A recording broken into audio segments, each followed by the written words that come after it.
Sembollerle ilgili hazırladığım video serisinin 3. videosuyla sizlerleyim. İlk bölümde sembollerin bizim için ne ifade ettiğini, ikinci bölümde de bazı önemli dini sembolleri anlatmıştım.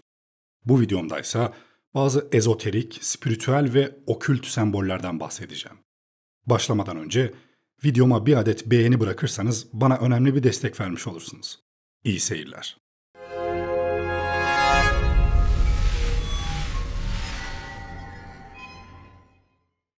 Ezoterizm, gizli veya saklı bilgi ve öğretilerin araştırılması, incelenmesi ve bu bilgilerin belirli bir grup veya birey tarafından genellikle ritüel veya mistik deneyimler yoluyla keşfedilmesi ve anlaşılması ile ilgili bir disiplindir. Ezoterizm genellikle geniş halk kitlelerine açık olmayan, derinlemesine bilgi ve anlam taşıyan manevi veya mistik öğretileri ifade eder. Ezoterik semboller, manevi, mistik veya okült anlamları olan sembollerdir. Bu semboller, derin anlamlar taşır ve genellikle gizli bilgi, spiritüel öğretiler ve içsel keşiflerle ilişkilidir. Ezoterik semboller tarih boyunca çeşitli kültürler, dinler ve inanç sistemleri tarafından kullanılmıştır ve her biri kullanıldığı bağlama ve geleneğe bağlı olarak farklı anlamlar taşır. Ezoterizm, okültizm, mistisizm ve teozofideki sembol kavramı, sembol sözcüğünün modern kullanımındaki anlamlarından yalnızca birini içerir. Bir şeklin göründüğünden daha farklı bir anlam taşıması, ezoterik bakımdan bir sembol olarak nitelendirilmesi için yeterli değildir. Ezoterik geleneğe göre herhangi bir şeyi ifade etmek üzere kullanılan her simgeye, her temsile, her işarete, her tasvire sembol denilmez. Ezoterik sembollere ilk örnek Ankh sembolü. Ankh, Antik Mısır'da yaşamın ve ölümsüzlüğün sembolü olarak kullanılan ve günümüzde hala yaygın olarak tanınan bir simgedir. Bu sembol, bir çemberin ya da bazen yumurta şeklinde bir ovalin altına yerleşmiş, bir haç şeklinde tasvir edilir. Genellikle yaşam anahtarı veya Nil'in anahtarı olarak da bilinir. Ankh, Mısır mitolojisinde yaşamın ve ölümsüzlüğün bir sembolü olarak kabul edilir. Genellikle tanrıların ellerinde ya da ölülerin mumyalarının üzerinde yer alır. Ankh aynı zamanda koruma ve şifa sembolü olarak da kullanılmıştır. Özellikle firavunların ve tanrıların yaşam enerjisiyle ilişkilidir. Ankh sembolü, üreme ve doğurganlıkla da bağlantılıdır. Çember kısmı kadınlığı, dikey çizgi ise erkekliği temsil eder. Sembol aynı zamanda eril ve dişil enerjilerin birleşimini de ifade eder. Ankh'ın kökeni tam olarak bilinmemekle birlikte, sembolün kullanımı Mısır'ın eski krallık dönemine yani M.Ö. 2686 ila 2181 civarına kadar uzanır. Sembol genellikle tanrıların ellerinde ya da firavunların isimlerinin yanlarında resmedilmiştir. Ankh, tapınak duvarlarında, mezar taşlarında ve papirüslerde sıkça görülür. Tanrılar, krallar ve diğer kutsal figürlerin yanında resmedilir.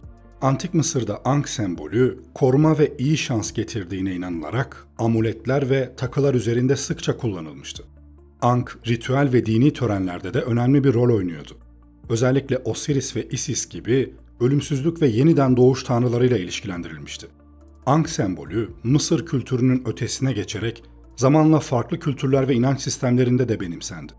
Örneğin Kıpti Hristiyanlar tarafından yaşamın anahtarı olarak kullanıldı. Günümüzde Ankh sembolü birçok modern ezoterik, spiritüel ve mistik uygulamalarda kullanılmaya devam ediyor. Ayrıca moda ve popüler kültürde de sıkça karşımıza çıkıyor. Ankh sembolü, tarih boyunca çeşitli anlamlar ve kullanımlar kazanmış olup, günümüzde de bu zengin sembolizm içerisinde varlığını sürdürüyor. Yin-Yang sembolü. Yin-Yang, Çin felsefesinin temel kavramlarından biri olan ve evrenin dualistik doğasını temsil eden bir semboldür. Yin ve Yang, birbirlerine zıt ama aynı zamanda tamamlayıcı güçler olarak kabul edilir. Bu iki unsur sürekli bir dönüşüm ve denge içinde bulunur. Yin, karanlığı, pasifliği, dişiliği ve soğukluğu temsil ederken, Yang, aydınlığı, aktifliği, eril enerjiyi ve sıcaklığı temsil eder. Bu iki enerji, evrendeki her şeyin zıtlıklar ve tamamlayıcılık üzerine kurulu olduğunu gösterir. Yin ve Yang birbiriyle sürekli etkileşim halinde olup, her şeyde bir denge ve uyumluluğu ifade eder. Bir taraf aşırıya kaçtığında diğer taraf dengeler. Yin ve Yang arasındaki ilişki sürekli değişim ve dönüşümü simgeler. Bu döngüsel hareket, doğanın ve evrenin sürekli evrimine işaret eder. Yin-Yang sembolü, Çin'in en eski felsefi ve dini metinlerinden biri olan I Ching yani Değişimler kitabı ile ilişkilidir.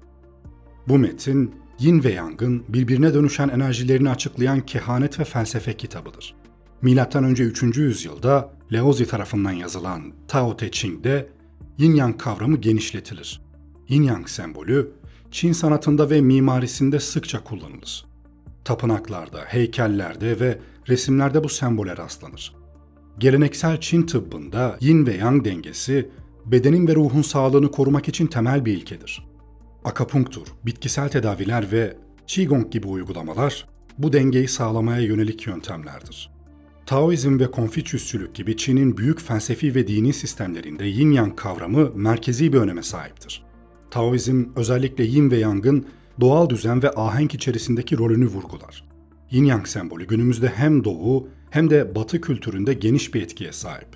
Popüler kültürde, moda, meditasyon ve yoga gibi alanlarda sıkça kullanılıyor. Sembol, dengenin, uyumun ve bütünleşmenin bir simgesi olarak kabul ediliyor. Eye of Horus, yani Horus'un gözü. Eski Mısır mitolojisinde koruma, iyileşme ve kraliyet gücü sembolü olarak kullanılan önemli bir semboldür. Mitolojiye göre Horus gökyüzü tanrısıydı ve kötücül tanrı Set'le savaşında bir gözünü kaybetmişti. Bu göz, tanrı Tot tarafından iyileştirildi ve iyileşen göz Horus'un gözü olarak anıldı. Horus'un gözü, eski Mısır'da koruyucu bir tılsım olarak yaygın bir şekilde kullanılmıştı. Evleri, tapınakları ve mezarları koruma amacıyla bu sembol kullanıldı. Sembol, iyileşme ve yeniden doğuşu simgeler. Horus'un gözünün iyileşmesi, iyileşme sürecinin bir temsilidir. Aynı zamanda kraliyet gücü ve otoritenin bir sembolüydü ve firavunlar tarafından da sıkça kullanılmıştı. Bu sembol sıklıkla Eye of Providence yani her şeyi gören göz sembolüyle karıştırılır. Eye of Providence genellikle bir üçgen içerisinde yer alan ve etrafında ışık hüzmeleri bulunan bir göz sembolüdür. Bu sembol, Tanrı'nın her şeyi gören ilahi bakışını ve sürekli olarak insanlık üzerinde olan gözetimini temsil eder. Bu sembol Hristiyanlıkta Tanrı'nın her şeyi gören gözünü simgeler ve ilahi takdirin bir ifadesidir. Ortaçağ sanatında ve Hristiyan ikonografisinde sıkça kullanılmıştı.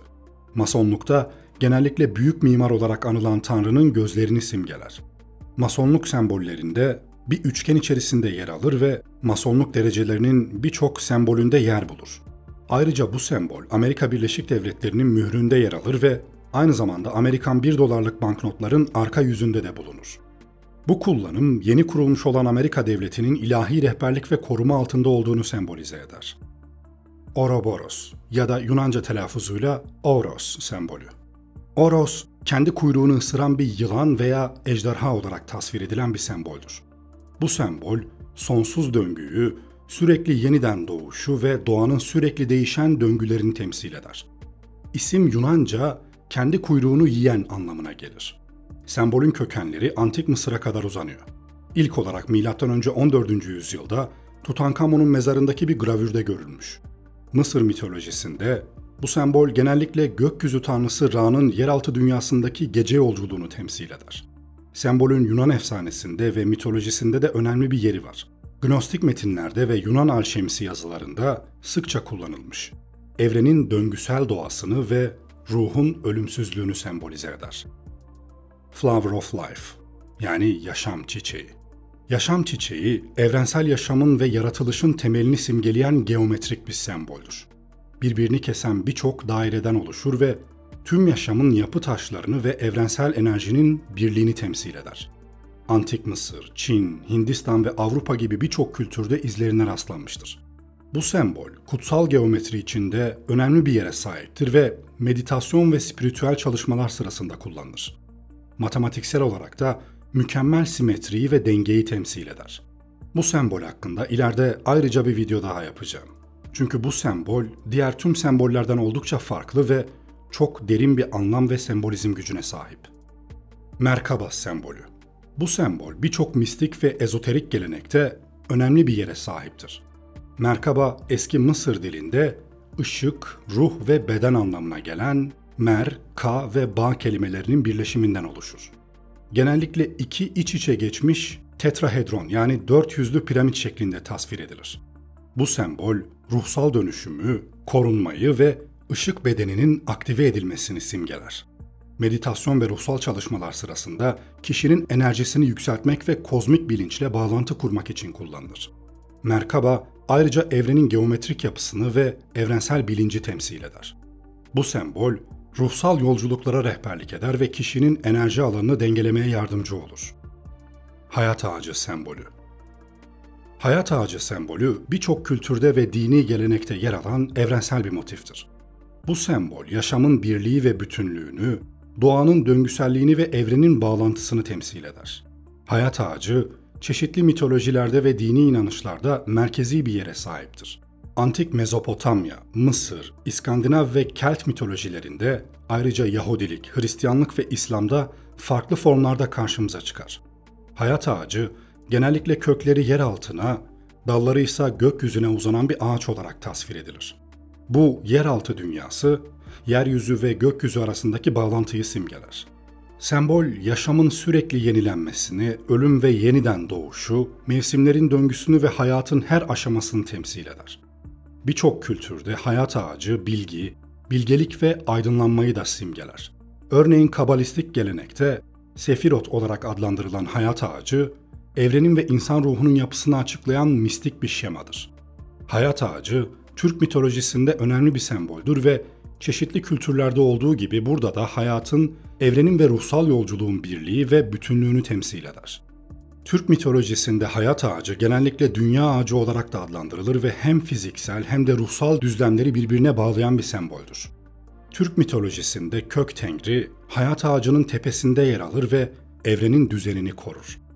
Bazı yaratılış efsanelerinde ilk insanların hayat ağacından türediği anlatılır. Ağaç bu bağlamda insanlığın başlangıcını temsil eder. Triple Moon yani üçlü ay sembolü.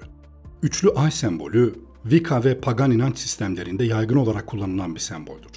Bu sembol genellikle ayın 3 ana evresini temsil eder.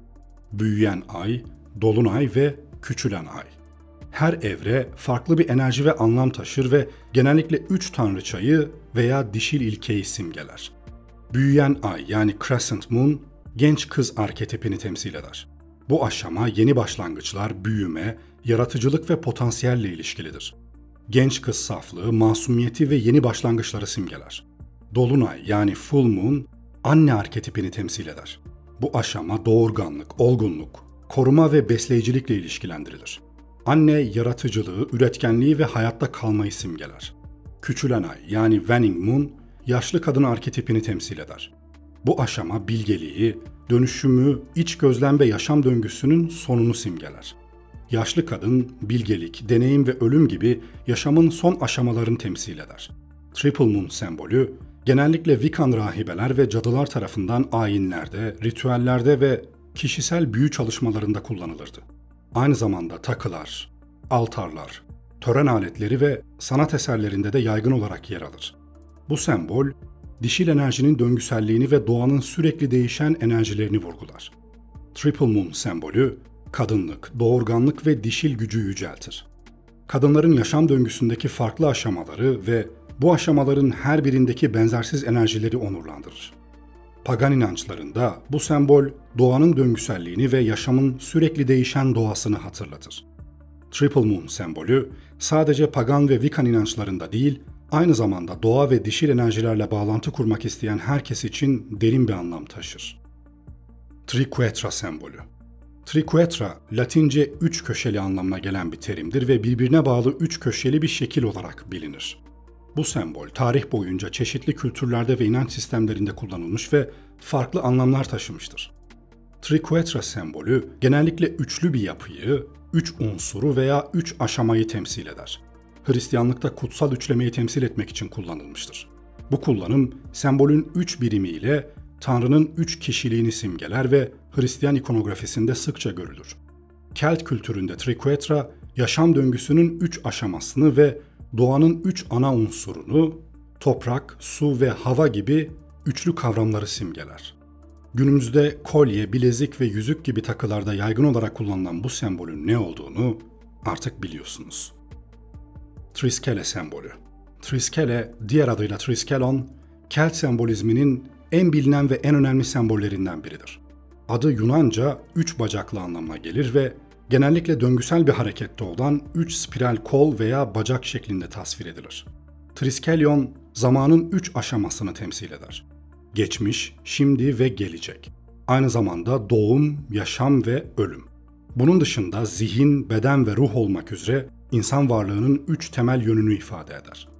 Birçok kişi Triskelion sembolünü kişisel anlamları ve manevi değerleri nedeniyle dövme olarak tercih eder.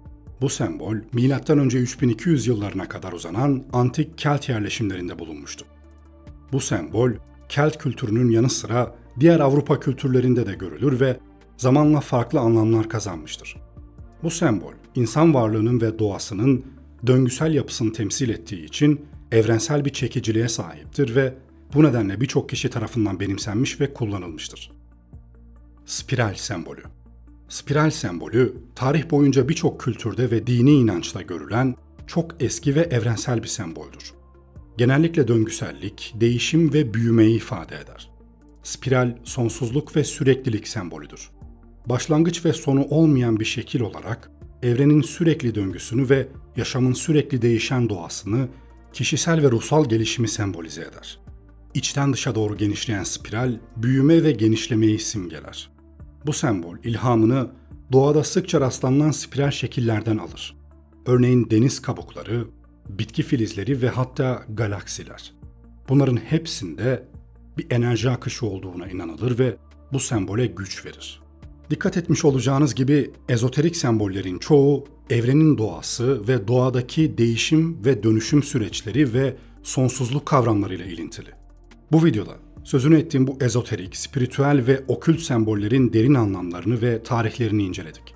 Semboller evrensel bilgeliği, enerjileri ve döngüselliği temsil eder ve bize derin bir içsel keşif sunar. Videomu beğendiyseniz beğen butonuna basmayı ve hala abone değilseniz kanalıma abone olmayı unutmayın lütfen. Ayrıca görüşlerinizi ve sorularınızı yorumlarda paylaşabilirsiniz. Ben Shock Voice. Bir sonraki videomda görüşmek üzere. Kendinize iyi bakın, hoşça kalın.